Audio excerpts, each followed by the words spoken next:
Hey guys, Coffee with Vixen again. Um, Today we've got some pretty interesting stories for you,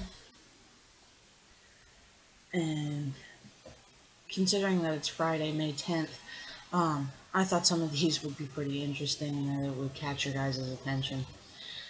Anyway, skimming through my news feeds, there's a new meme out against Abercrombie and Fitch, who apparently burns thousands of clothing articles rather than donating them to the poor because it would hurt their image.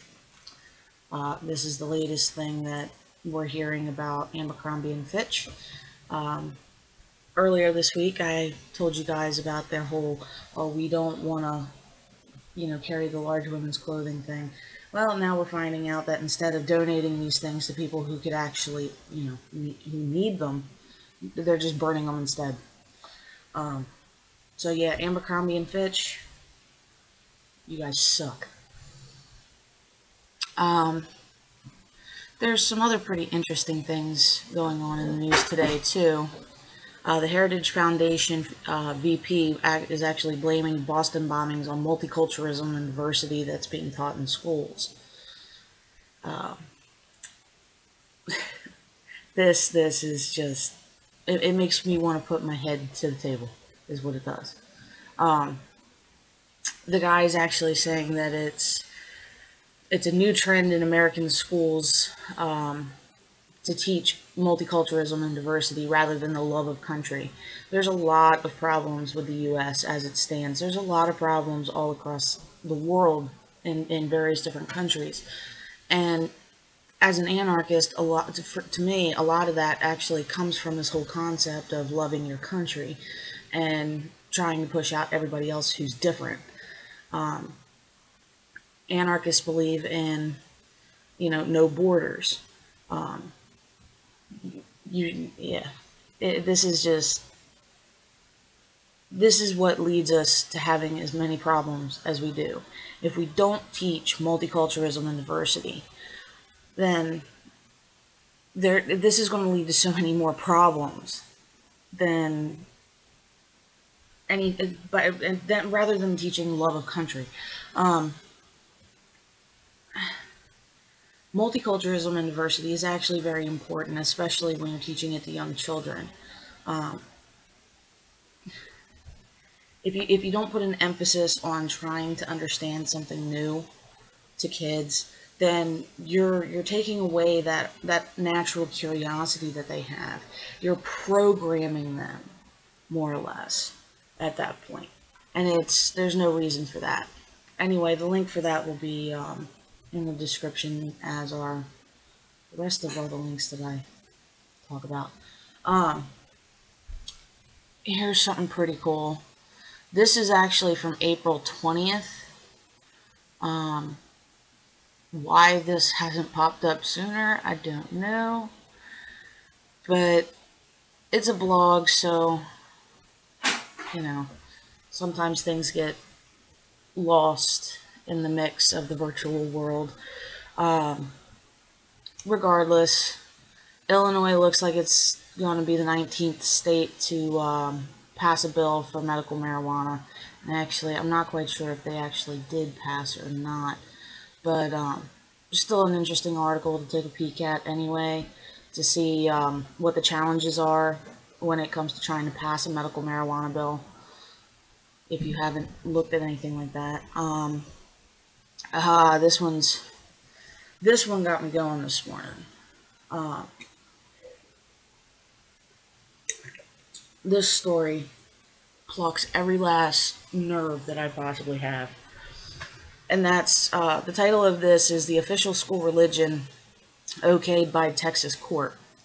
Now, some of you may have heard about Kuntze, Texas, Counts, Texas, however the place is pronounced, a while back. Because back in 2012, this particular school got challenged on the use of using the religious banners for the football teams to run through.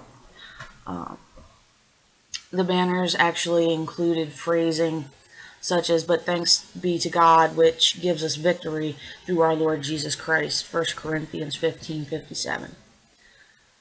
Now they're popping back up again as one of the state judges went ahead and actually permitted the public school cheerleaders to go ahead and exhibit these Christian Bible verses and messages during the high school football games, which essentially makes Christianity the official school religion. But of course, there's contenders. There's people trying to fight it.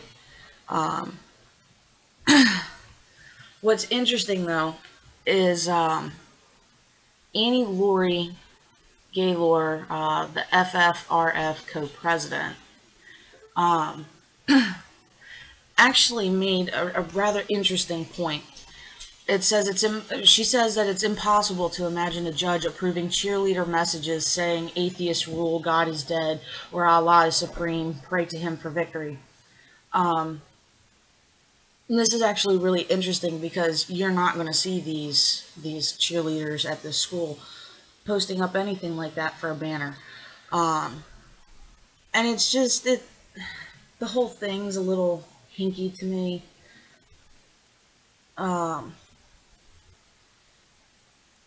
But apparently, both the state attorney general, Greg Abbott, and Governor Rick Perry, of course, had to inappropriately weigh in on this particular case. And the attorney general actually even called the FFRF, which is one of the groups that are standing against this decision. He actually went so far as to call them menacing. The big story, though, the big story today, is that a former pro-GMO scientist is actually now starting to speak out on the real dangers of genetically engineered foods. For those of you who don't know, there have been studies left and right now that have come out concerning GMOs and the health risks that they pose to humans, as well as the health risks that they pose to the environment.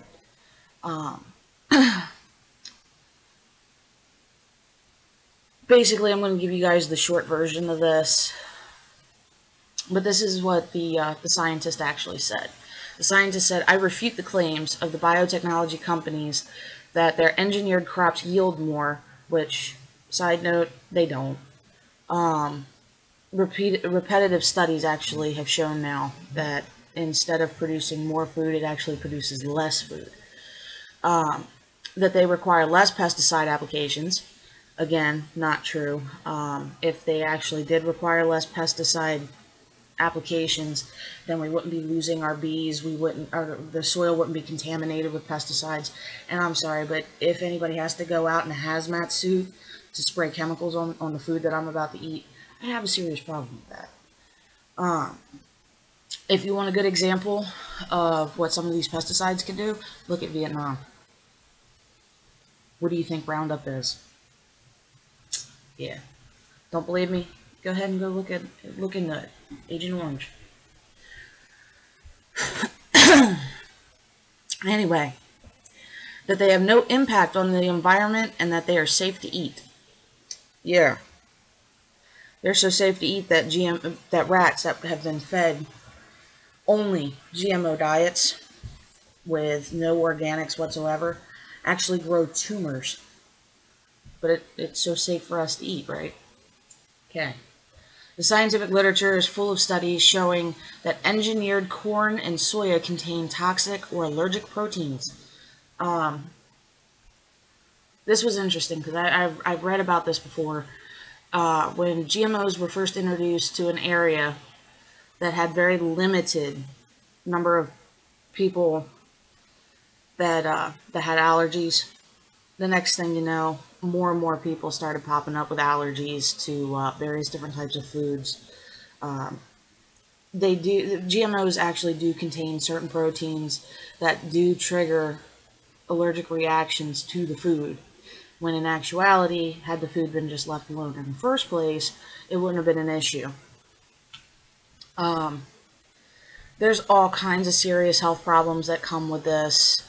And what really scares the hell out of me is that so many companies that are using these GMO products now they're fighting very, very hard in the United States, um, to make sure that these foods aren't labeled, so that way you don't know what you're getting. You don't know if it's actually organic or if it's GMO. You just don't know.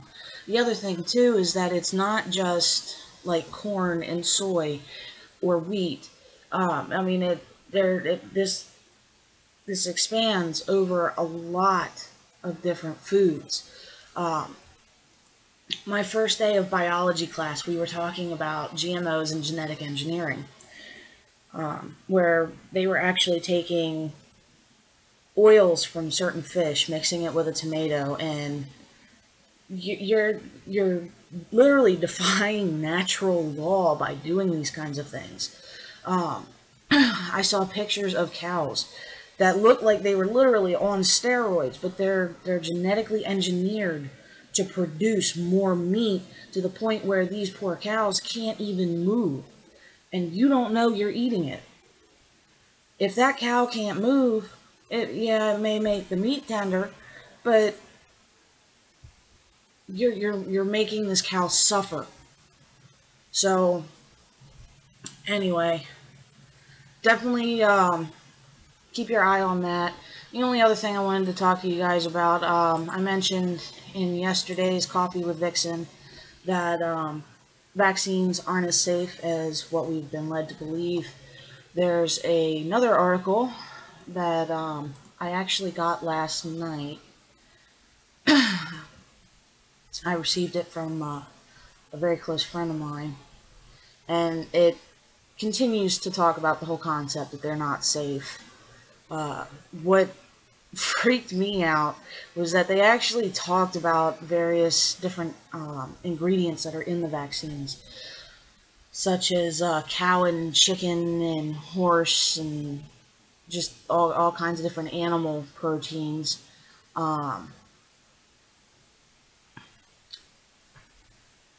and it's just, it's like it's been just one thing after another anymore. Oh yeah, Vermont Senate actually voted to decriminalize marijuana as well, up to an ounce. Um, Rush Limbaugh is looking like he's going to be on the out, to the looks of it. Anyway, regardless, with the vaccines, just go and look them up, guys. I mean, it's not that difficult to find the information. There's so many articles out there concerning that.